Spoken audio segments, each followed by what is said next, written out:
Working in finance, you will never get rich. And not only that, that sweet, sweet target number that you have, your exit number, $6 million, whatever it is, you're never going to hit it. Now, I'm not saying this just to discourage you. I'm just saying this purely based on conversations I've had with thousands of people working in finance, hundreds of them being managing directors. I literally don't know anybody else who's met as many people as I have in finance. I've been obsessed with networking. And the conversations and what I keep hearing over and over from managing directors who run divisions at major investment banks is if they could do it all over, they would focus more on what they actually wanted to get out of their life. There's a famous saying going around, on your deathbed, are you going to ask for your manager or are you going to ask for your family? Not everyone wants to have children or raise a family, but everybody wants to do something with their life that is not working in finance. For example, if the world we lived in did not pay for work, rather the government handed out an exact check to everybody to pay your bills, and you did a job just because you had to, would you work in finance? Or would you be an artist? Or would you focus on your family? Or would you go traveling? I think it's pretty clear that none of you watching this video right now would work in finance, because we do this to make money, not because we love it. I mean, sure, it's okay, and it's good to really enjoy your job. So what's the point of all this? My point is, of course, 100% focus on getting that first job. But once you land your first role, you need to be razor focused on making absolute sure that you can start growing or planting the seeds of what is going to be your life and your future.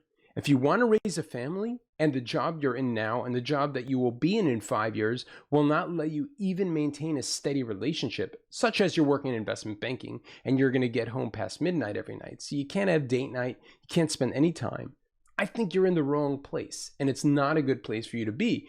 If your entire 20s you can't develop a relationship, how are you ever going to raise a family? I'll tell you what's going to happen. I don't know if you've ever seen the movie Idiocracy, but the whole premise of the movie is that the wealthy, intelligent, calculated individuals never end up having children because they're so sensitive and they're like, oh, we need to first develop our careers and make money. Meanwhile, the low-income families, very low-income families, are just churning out babies one after another, and the world and the society degrades because of that. It's a funny movie, but the actual premise is real. When I was working at Morgan Stanley back in 2013, I thought it was so bizarre. There was an executive director, and his wife also worked in the same bank as an executive director. They were pulling in combined over $250,000 a year.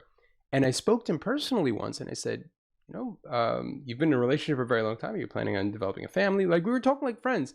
And he said, no, we're not. We're waiting until our careers are set. And I was thinking, are you out of your mind? You're both EDs at Morgan Stanley. What's wrong with you? And you know what? I met him 10 years later, and they still didn't have any children. And they want. It's just so weird.